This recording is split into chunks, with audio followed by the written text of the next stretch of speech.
Welcome to a broadcast of the recent Lorain County Commissioners' General Meeting. Unless otherwise announced, meetings are held Wednesday morning at 9:30 at the Administration Building, 226 Middle Avenue, 4th floor, downtown Elyria. These are public meetings and you are invited to attend. Agendas are posted prior to the meeting at www.loraincounty.us. Click on Departments to see the Commissioners page, then click on View Agenda. Good morning. Could we stand for the Pledge of Allegiance? I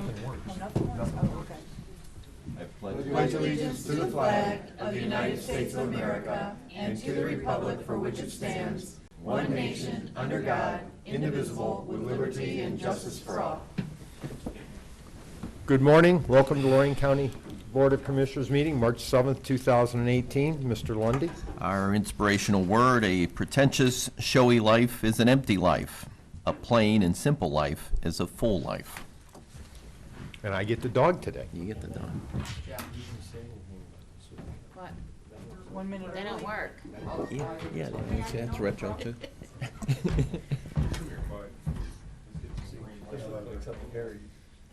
It was on. Actually, I've seen a lot of sport coats that are like that. Come here. Come here. Come here. Sit down. Look at her. Yeah. Come here. Sit down.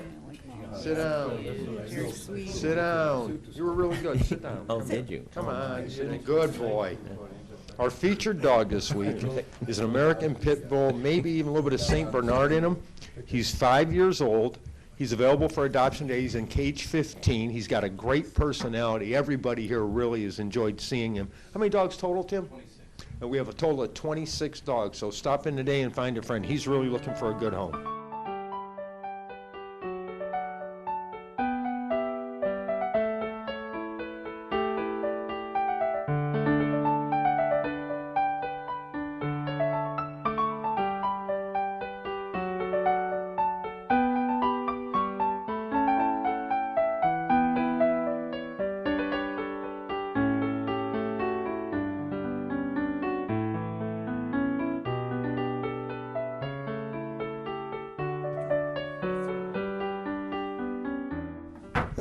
Whenever you're ready, Madam Clerk. Okay. She's picking up your mess. Well, we're going to do the proclamation. We'll just do Yep. the Amber Fisher first, Yep. Dr. Amber Fisher. Doctor? Good morning. Good morning. Good morning. Would you like me to introduce my folks and tell you a little bit about the program? Introduce yourself first. Well, I'm Amber Fisher. I'm the superintendent of Murray Ridge Center, and March is National Developmental Disabilities Awareness Month. So this is a time to celebrate the many achievements and contributions of people with developmental disabilities. And I would like to thank our county commissioners for being so supportive of the mission of Murray Ridge Center and for having such great concern about Lorain County citizens with developmental disabilities. It's really been outstanding, and we very much appreciate it. At Murray Ridge, our support of eligible individuals often begins shortly after their birth and is effective because of the ongoing reinforcement provided by parents on a daily basis. Our preschool and school-age programs are based on a functional life skills curriculum, and they're designed increasingly to help our students become active members of the community after graduation. I am very happy to have with us today Jose. Jose is 15 years old and he lives in Wellington. He attended our preschool program before entering the school-age program, and it's a true pleasure to have him as a student. I saw everybody joking around earlier this morning. He lives in Wellington and he helps take care of animals at home. He enjoys listening to music and watching car races and going out in the community. So Jose, why don't you tell everybody, say a few words to everyone. I'll give you a microphone there. Oh, thank you. Wasn't he the Amber? Wasn't he the star of our movie the last time you were here? He was a star, and he's yeah. Hello, my name is Jose Smith. I go to Murray Ridge School. Number 2.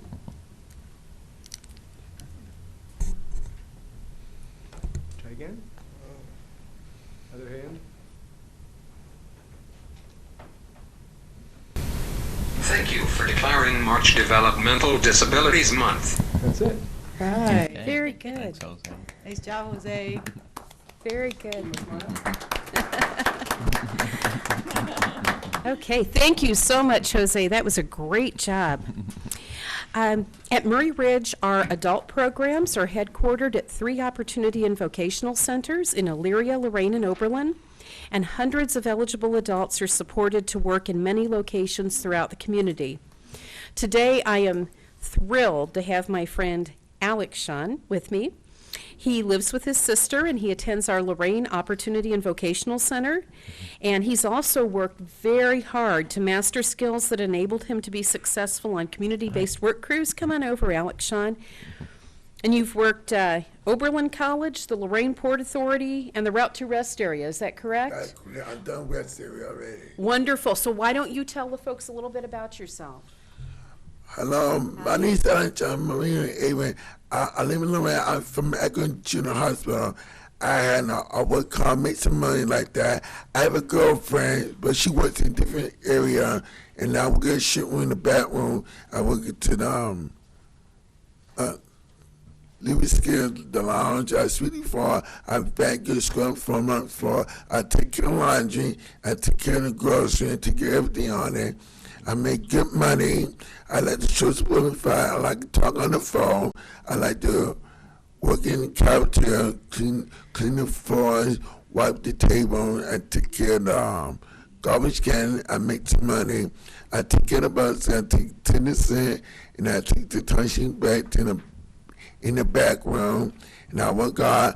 I work with Castle here. That's my team leader over there. She's team leader. She help me write me good points. I get stickers, a smile for good no home, and I get a bonus shine, get my check high.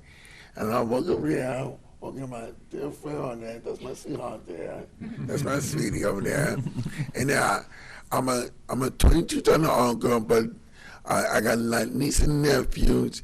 The ones living over there when Fan came. We found her, and I got uncle lives in Seattle. He's over my grandma's side. Spend the night, got me iced coffee, and I got me some, what else? I got a boom box, and I was making money. All right. Yeah, you're a busy guy. Yeah, busy. You did a really nice job. Really good job. Okay. Boy, he's a tough act to follow. He is. He's a busy guy. So another aspect of our program at Murray Ridge is residential services, and Murray Ridge supports more than 600 individuals to receive residential services by funding, coordinating, and monitoring these services. Our service and support administrators work with individuals to develop person-centered service plans and to connect them with paid providers and other resources. So joining me today is Stephanie, and she lives in a house owned by the Murray Ridge Housing Corporation, and she receives services from Echoing Lakes. That's a very well-established provider within the developmental disabilities system, and we have a couple of representatives from Echoing here with us today. Stephanie also attends our Oberlin Opportunity and Vocational Center, and she would like to tell you a little bit about herself. So Stephanie, come on up. We gonna do question and answer? Yeah. Okay, so Stephanie, you go to our Oberlin Day program 5 days a week, and you also work at the Splash Zone. Can you tell us a little bit about what you do at the Splash Zone? I quit. Very good. You clean there? Yeah. Okay, and you're also part of our Special Olympics program. What sport do you play? Lily Gagabati. Basketball. Did you have a tournament recently? Yeah, tournament. And how did it go? Good. It went well. Fantastic. Yeah. Okay, now you had something very exciting happen recently. You used to live in a larger home with a lot of people, and in August of last year, you moved into a supported living setting. How many people do you live with now? 4 people. 4. Okay, very good. And how do you like your house? Good. Wonderful. Is there anything else you'd like to tell the folks? You did a great job. You did a great job. And you have, today, your service and support administrator is here with us. Is that right? Can you Yeah. point to your service and support administrator in the back there? Where is she? Here she is. Wonderful. Hey, thank you so very much. You did great. All right. Thank you. Thank you, Stephanie. Awesome. Okay, well, I'd just like to end by again emphasizing the great potential and the many contributions of the people that we serve. And we're able to provide the essential support of these individuals only because of the generous support of our community.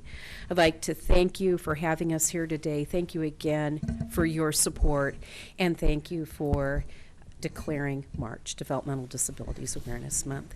Well, give us a second, Doctor. We've got a proclamation, and then we'll do a presentation. How's that sound? In the matter of proclaiming March 2018 as Developmental Disabilities Awareness Month throughout Lorain County, whereas Murray Ridge Center recently celebrated its 50th year of providing services to Lorain County children and adults with developmental disabilities and their families, and whereas 551 infants and toddlers with suspected developmental delays received early intervention service in 2017. 164 students with developmental disabilities received educational services. Yay! And almost 1,000 adults with disabilities participated in training and or work experience. Now, therefore, we, Ted Kalo, Matt Lundy, and Lori Kokoski, members of the Board of Lorain County Commissioners, do hereby recognize Lorain County Board of Developmental Disabilities and declare the month of March 2018 as Developmental Disabilities Awareness Month. Thank you, Doctor. Thank you so very much. Can we take a picture we with do a photo? everybody? Yeah, absolutely. Can everybody who presented today come on up?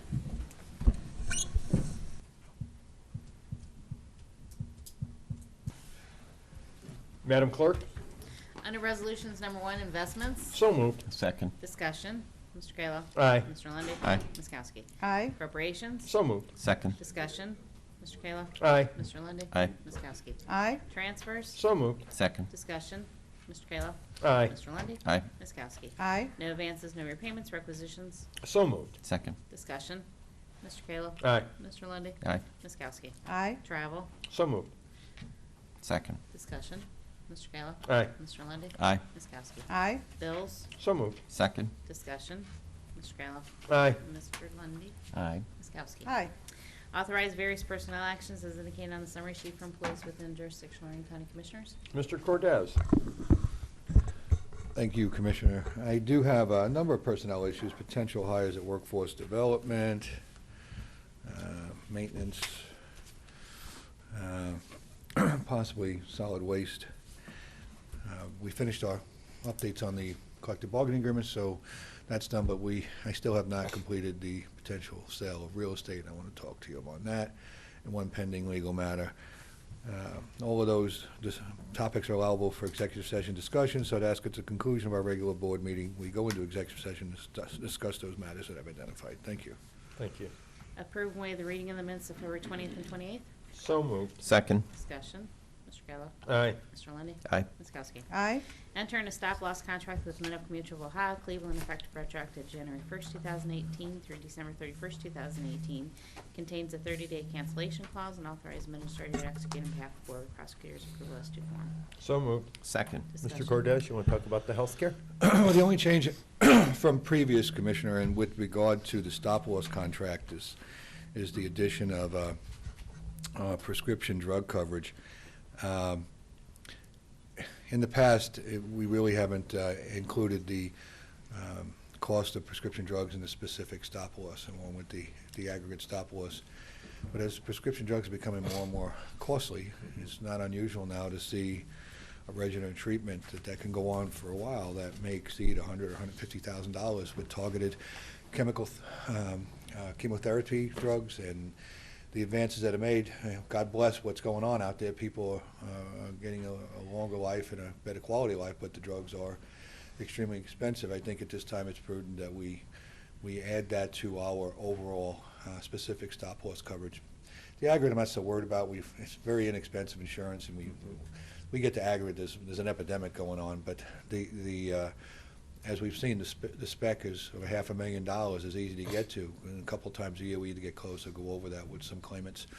So I think that we need to make this change. It's not a very expensive cost to add, but I think it'll give us better overall coverage with regard to those high dollar claims.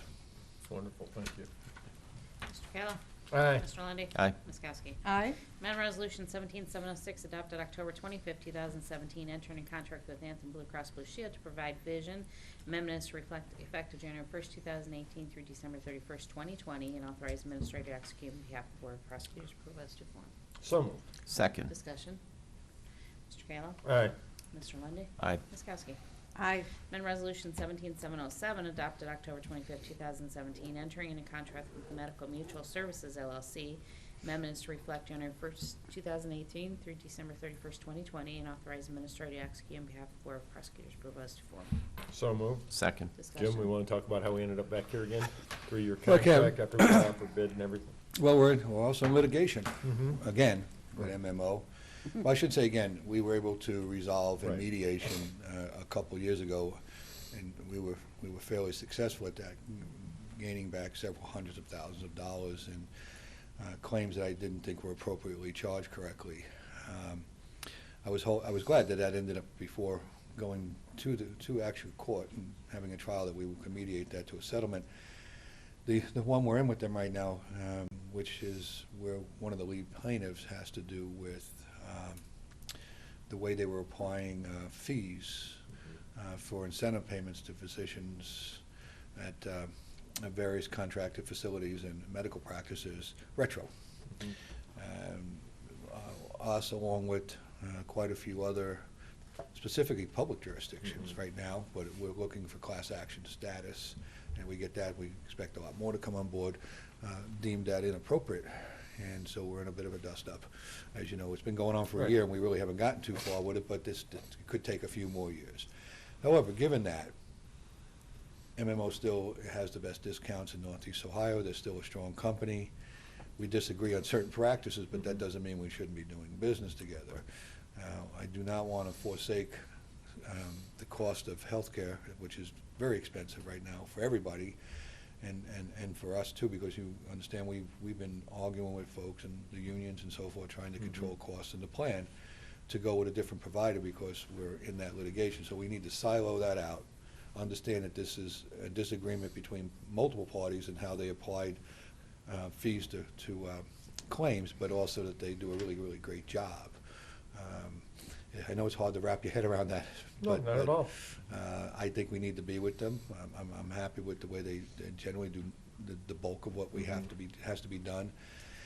And of course, I thought we were going to move to United Healthcare this summer. I was leaning that way because I had become completely exhausted not having UHC in our network for so many years.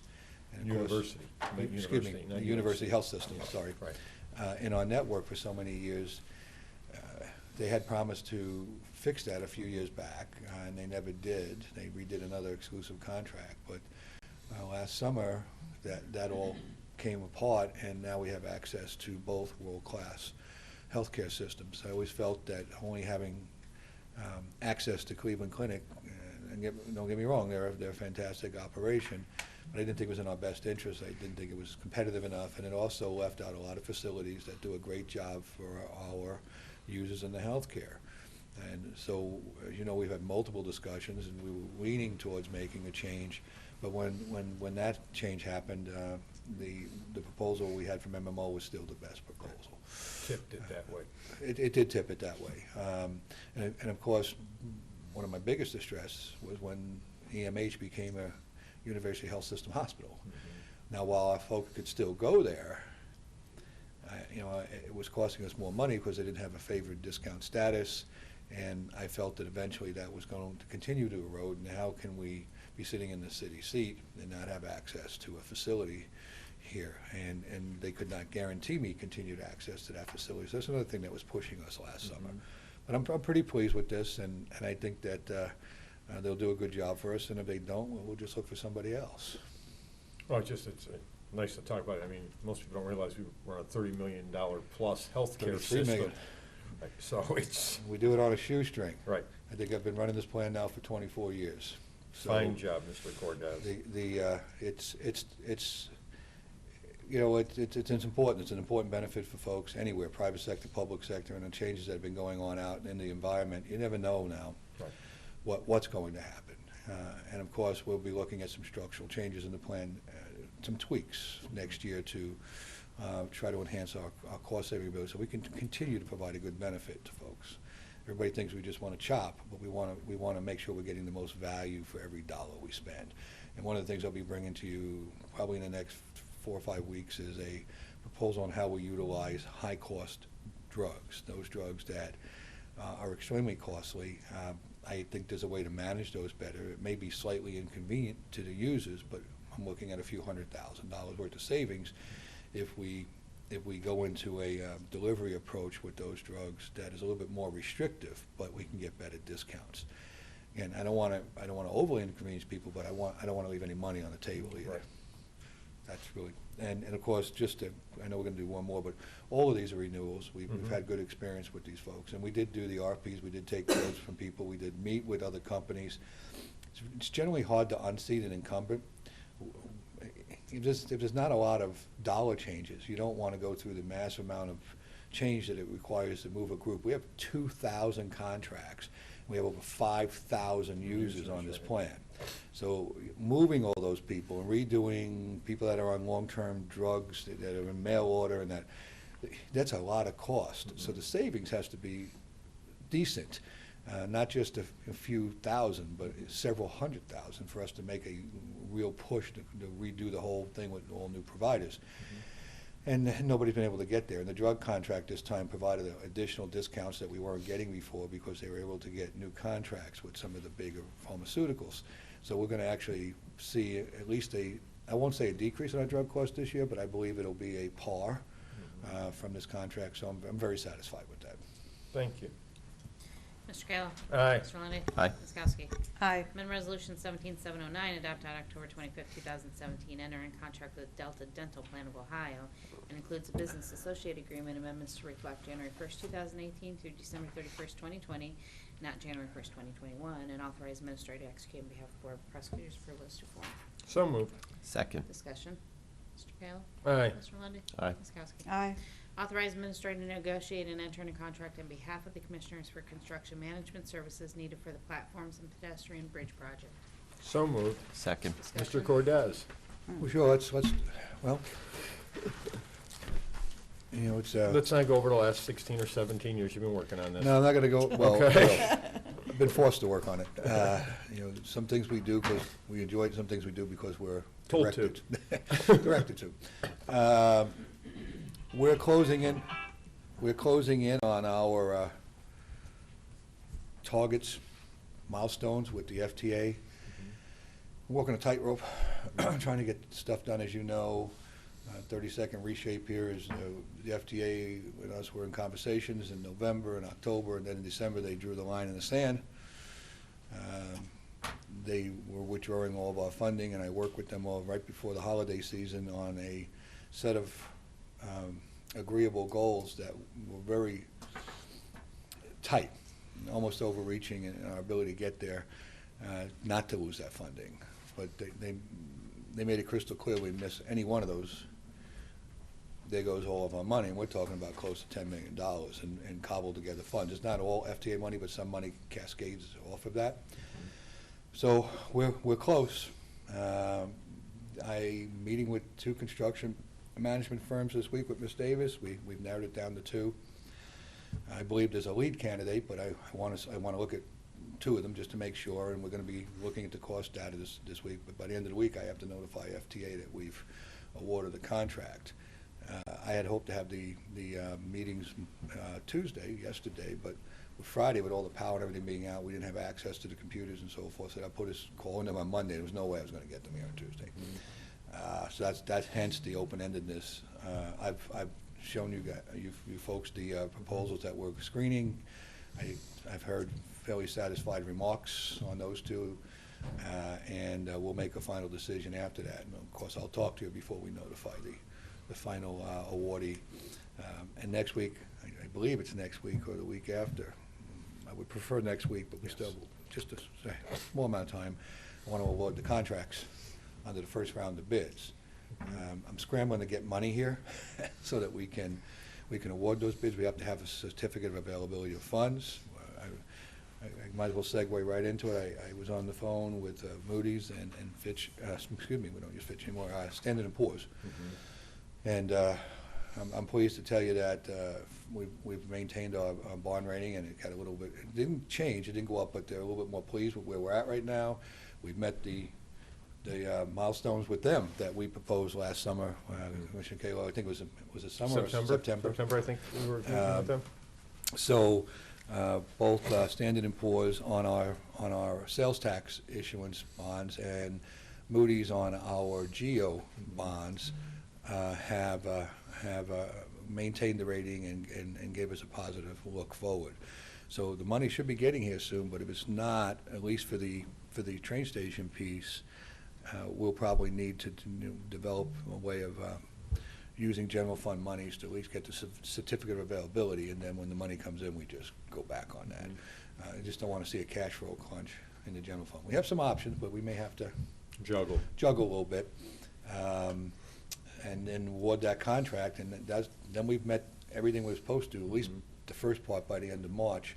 I do have a call that I'm going to put in with the FDA on Friday afternoon and do a status update and have further conversation with them. And also yesterday, we sent a letter out asking the state for another little less than $600,000 in toll credits. I'm hoping to decrease the reliance on local dollars by using the toll credits. If approved, that will bring our participation close to 1 or 2%. So I'm happy about that. Now, I don't see any reason why we shouldn't get those toll credits, but we have to wait and see what the powers to be down in Columbus say. This is another critical element because I cannot convert the allocated FTA dollars to grants until I can demonstrate that I have the match. Now, we can do that. We have the general funds a match, but we're holding off, and we're going to go right to the wire on this, and May is really our deadline. So I'm hoping the state moves quickly, because once we convert the allocation to a grant, we're no longer eligible to use the toll credits any longer. And how the toll credits work for refresh is that they'll be basically given back to the FTA, and the FTA will use those and almost allocate 100% towards the project, but they have to be moved from the state back to the FTA. FTA has to find the money for them. Correct. And then bring that money forward. Well, there's two steps. It's great that the state may give us that back, but if the FTA hasn't allocated enough funds in the fiscal year to fund those toll credits, we could still be right back where we are. So let's not send out, the whoop whoop. If we get a positive from the state, I got to go make sure the FTA's got some money in the background to bring forward to now fund those credits. So we may not be out of the woods yet on that. We're working on all of that, and we have some serious deadlines to meet, as I said, but I'm pretty comfortable that we're getting there. And of course, the city of Elyria, yesterday I spoke with them. We had a problem with getting through a design review on one of our setbacks on the back end of the property, and I got an immediate response from the city from a letter we sent over, and I want to thank them. Their staff talked to me, and we came up with a roundabout way of doing that, so hopefully in about 10 days we'll have that matter resolved too. Good. It's going to be a significant project finally. Madam Clerk? Mr. Kayla. Aye. Mr. Lundy. Aye. Ms. Kowski. Aye. Children and Families Amendment Resolution 17458 adopted July 12, 2017, approving and entering contract with Cleveland Hearing and Speech Center for purchase and delivery of services for the Help Me Grow Early Intervention Program for FY18. Amendment reflects an increase of $1,500 for total contract of $4,500. So moved. Second. Discussion. Jim, have we had an update at all on how that's working now since the state went to this sole provider in regards to Help Me Grow when I see a contract like this versus the services we provided as a local provider? Serendipitously, I had some conversations with Jackie yesterday over at Community Action Agency. She's Bainline. Excuse me? Bainline, Jackie Bainline. Yes. Oh, sorry. She's the chair about some programming we're doing, and Doug's done a really good job for us, I want to tell you that, since Melissa's left. But of course, funding's always an issue. The board last year did indicate to me that they would make up some shortfalls to keep these valuable programs running. They devastated us, obviously, when they went. They did not award until the 12th hour, and then they awarded everything in the state to one place. It seems to be going all right. I don't really know yet. It's still going to take time to find out sufficiently. I'm going to meet with the Children and Family First Executive Board and our folks, and we still need a strategy forward. We're still going to be short money. That's very obvious. And I need to get some permanency to staffing. I've had a revolving door on the staffing over there now the last several months. So I need to get it settled. I need to get the agency settled and do a strategic look with the partners we have in the social service agency and find out exactly what we need to be doing, vice what we are doing, and if we are doing what we need to be doing, how we're going to fund those things. I've been a little distracted. I'll have that done by the end of March.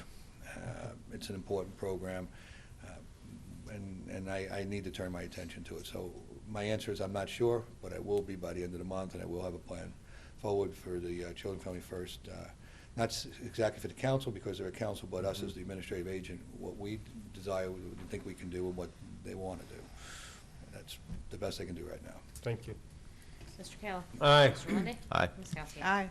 Solid Waste approve issuance of waivers for designation pursuant to standard form of waiver agreement for March 1st, 2018 through February 28, 2019 for the following: for Reezy Disposal, Inc., Rumpke Waste Management of Ohio, FSI Disposal, Kimball Recycling and Disposal, Pete and Pete Container Services, Inc., and Legacy Waste and Recycling, Cooper Disposal and Republic Services. So moved. Second. Discussion. Commissioner, I really think you should, you understand the waivers. Yes. A lot of times people go, well, why are we giving these waivers out? Why are you doing this? And I don't think Keith is with us today. I did ask Mike Greenberg about whether we should continue to do this, and he was pretty adamant that we need to do this, and you're better prepared to. Yeah, we do this under the solid waste. It gives the ability for these haulers to dispose of waste because they're private haulers. It's not just for public. And there are certain facilities they can take it to, but we still get paid on the back side of it for the same services if they were disposing everything at Republic. So it's just a matter of everybody's in the pool, everybody pays. Lorain County's not losing any money, and we're still tracking our recycling and trash. Correct. And our consultant has been our consultant for 24 years. Right. I made sure that I have put it in my file. We had quite an extensive email exchange. Because there's always some concerns on this, and it's not a waiver letting them get away with anything. Correct. It's just a waiver in regards to outlining districts of solid waste management. Correct. Us being a single sole county district versus those are multiple county districts, and where the waste is going to in regards to trash and or recyclables. So, and we still get our money. And of course, we're in the new plan year, so we're working on a new plan. Correct. So this was put in 5 years ago. It was quite difficult to get everybody on board. A lot of them were ignoring us for the first year and a half until. Well, that, and I have a checklist that we're going through all the items that we need to complete as we move down the continuum this year. We're in Appendix H now. Right. It's always a little challenging in the plan year because we have to get all the sign-offs and everybody to agree. And then, of course, there's a bit of a money grab that goes on with who's going to get what funds out of the program. So we got a lot to do there this year. I'm pretty comfortable that we'll obtain the success we need, but you know, there's going to be some changes in solid waste that we're aware of, and so I'll be paying more attention to solid waste in the next few months as we make some changes there. Thank you. Mr. Kayla. Aye. Mr. Lundy. Aye. Ms. Kowski. Aye. And an engineer work contract to Area Materials Sandusky in the amount of $124,562.50 for the limestone aggregate for Highway Department. 2 bids received on February 23rd, this being the most responsive and will be paid from the MVGT account. So moved. Second. Discussion. Mr. Kayla. Aye. Mr. Lundy. Aye. Ms. Kowski. Aye. Mr. Cortez. Just 1 second. I'm looking at a vehicle purchase list from the Drug Task Force, but I want to see which vehicles it is. Regardless, some of them are new, and I think some of the used ones are coming through. But I actually need to request a resolution authorizing me to approve the purchase of those vehicles without identifying which vehicles they are, especially the used ones. They'll use them for a while, and then they'll be moved out and they'll use different ones.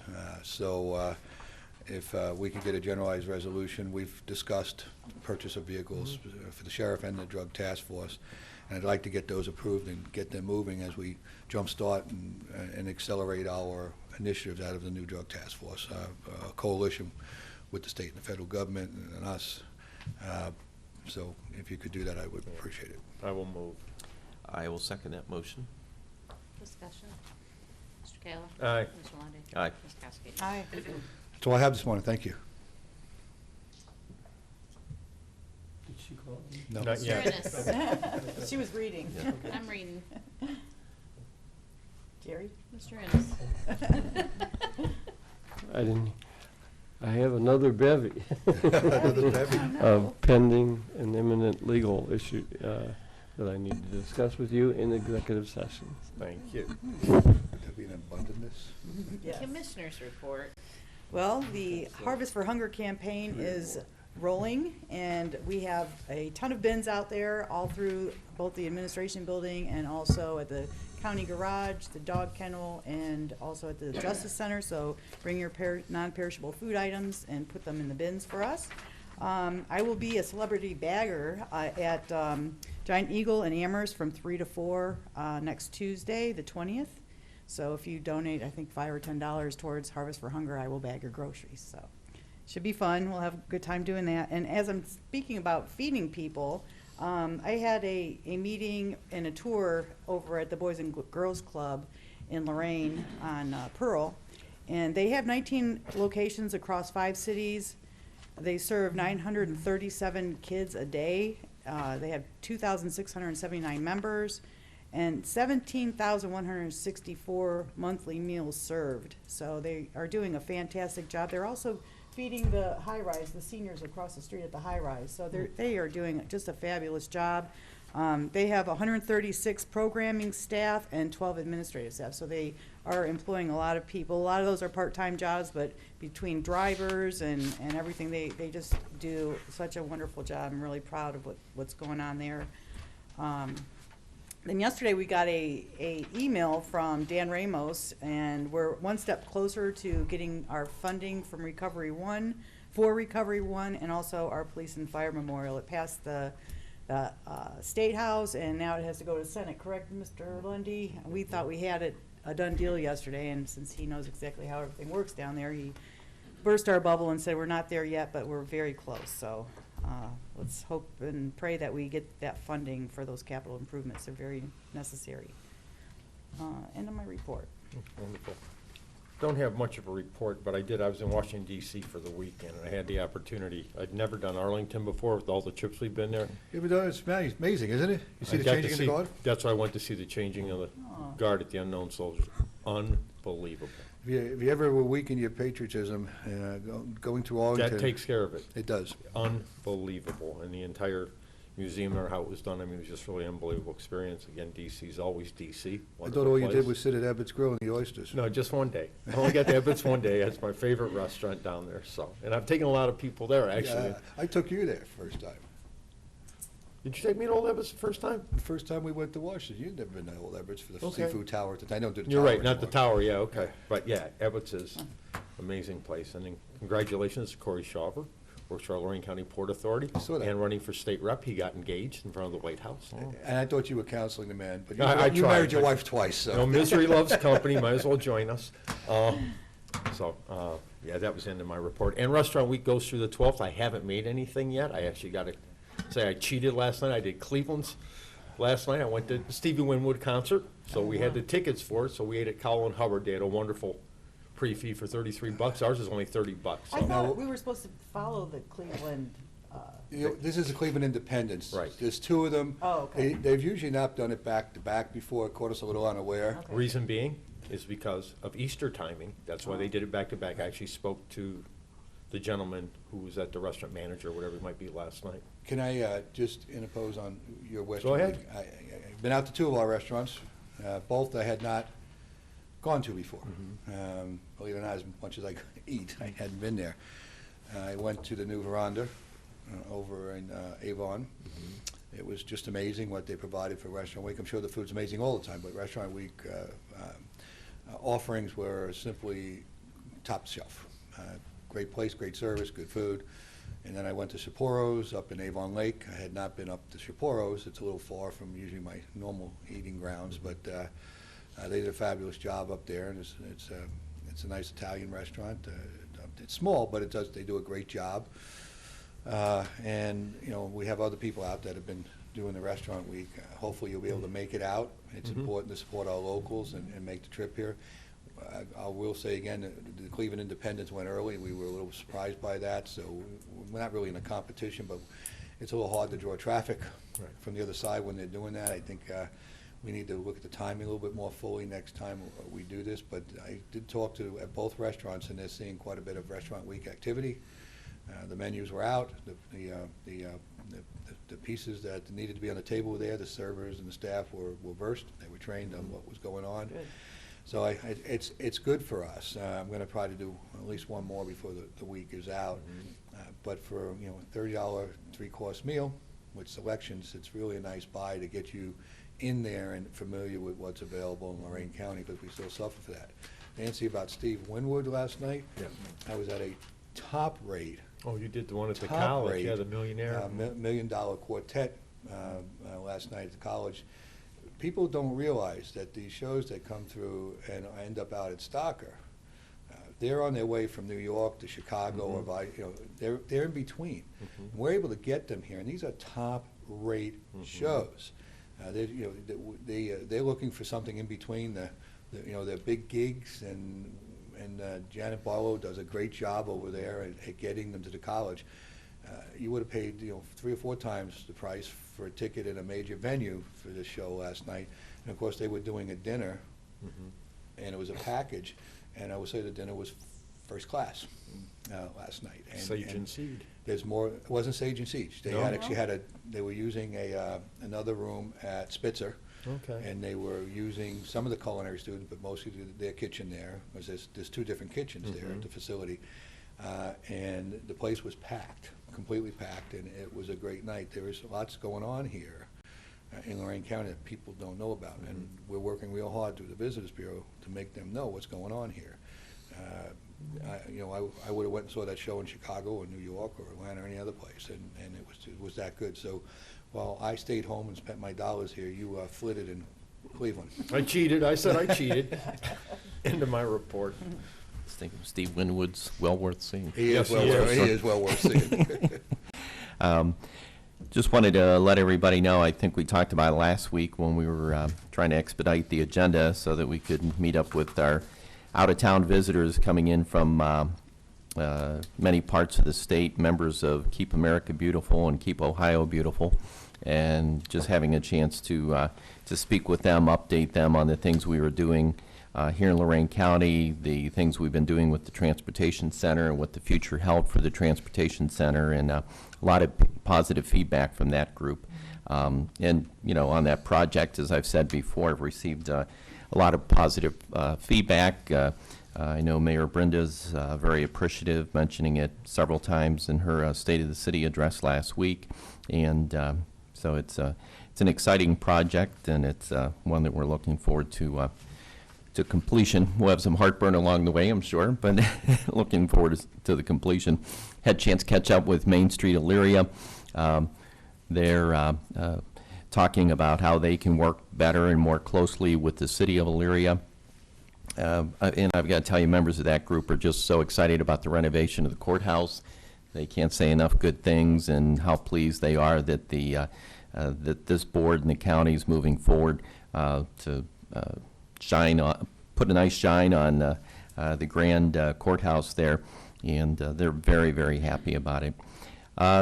Also had another meeting concerning the transition that's taking place with our Puerto Rican families. I know that the Chronicle ran a story, I think, in Sunday's paper about the whole thing, but the media will be getting notification of an event that will be held on the 19th at El Centro.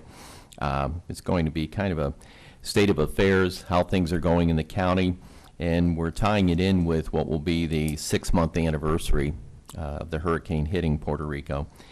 So that event will be taking place on the 19th at El Centro, and we'll be notifying the public and the media about that soon.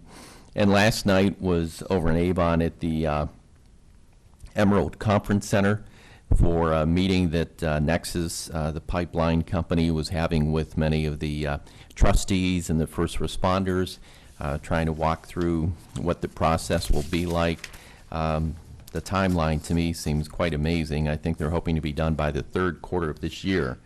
Yeah, And it's close to almost 300 miles of pipe, from what I understand. So, but they supposedly have this all down to a science, and they were indicating, the way they'll be working with our first responders and safety valves and all kinds of things. It was a very, very informative meeting, lasted for about an hour and a half, and was very well attended. So we had a lot of people in from Erie and Huron and Medina County, and many of our representatives were there as well. That completes my report. Can I ask a question, Mr. Quiz or Mr. Innes, about that? We don't have any type of agreement with Nexus as far as if they, start tearing up our roads or anything like that. Do we have something? Oh, we do? Yeah, we have a road use maintenance agreement that we Okay. did to the engineers. All right. The court ruling that came out on that, basically removed any incentive for Nexus to be a little gentler with folks along their route. It's somewhat unfortunate, and I know Oberlin's a little bit upset. They were in negotiations, and of course Nexus says that it's taken too long, but I think as soon as they got the court ruling, they got a little bit tougher to deal with. We're going to watch it. There's a lot of unincorporated territory they're coming through. Whether we agree with the pipeline or don't agree with the pipeline, they are professionals in installing these pipelines, but we will monitor. And Mr. Kelly was there on behalf, and thank you for sat going, with him Commissioner. last night, And sure. I'm not ashamed to admit that I was out enjoying myself while you were working. Yeah, both of you guys were out enjoying yourselves. But Tom does a great job with that, and he does a great job with coordinating the efforts in Lorain County, and sometimes he doesn't get enough credit for what he does. And I'm very pleased with how his knowledge and what he does for us. Well, and I think, as we've stated before, this falls under the jurisdiction of the Federal Energy Regulatory Commission, and we really don't have a vote in the matter. I think this board made very clear we wanted it to follow a path that was the safest and least intrusive, for property owners and those with farms and agricultural properties. But at the end of the day, FERC really oversees this, and if you ever see the maps of all the pipes that are already in the ground, you would be amazed. So it's just one of those jurisdictional things where we just don't have the jurisdiction. But as legal said, as Jerry said, we did try to button things up as best as possible. If there's any damage done, I know in southern Ohio, when I was in the legislature, we'd hear the stories about all the concerns with the fracking that was going on and the wear and tear on the roads and in the areas and things like that. But at the end of the day, we really don't have the jurisdiction, and if FERC gives the green light, they give the green light. Board correspondence? Move the reading be waived. Second. Discussion. Mr. Kayla? Aye. Mr. Lundy. Aye. Ms. Kowski? Aye. Public comment? Anyone wishing to address the board this morning? See a couple new faces. Guess not. In that case, I'll make a motion to move an executive. Oh, come on up. You have to come You up have to to introduce yourself. Get your 15 minutes of fame. My name is Katie Zemo with the Ohio Secretary of State's office. I just wanted to come and introduce myself. I hadn't been able to make it to one of your commissioners' meetings and everything. I believe that Matt Lundy and I, Commissioner Matt Lundy, we met at an event maybe last month at some point. But just wanted to introduce myself and everything, and if you guys need anything in the community or have any questions about our office, let me know. Well, Thank you. tell the Secretary of State to keep lobbying for the state to pick up the tab on our voting equipment, right? We've been working very hard, so, and Senator LaRose is doing a great job, so. Yep, see if we can get enough money to pay for our voting equipment. No one else? Motion to move an executive session is outlined by the county administrator and assistant county prosecutor. I'll second that motion. Mr. Kayla? Aye. Mr. Lundy. Aye. Ms. Kowski? Aye. This has been a broadcast of the recent Lorain County Commissioners' General Meeting. Unless otherwise announced, meetings are held Wednesday morning at 9:30 at the Administration Building, 226 Middle Avenue, 4th floor, downtown Elyria. These are public meetings, and you are invited to attend.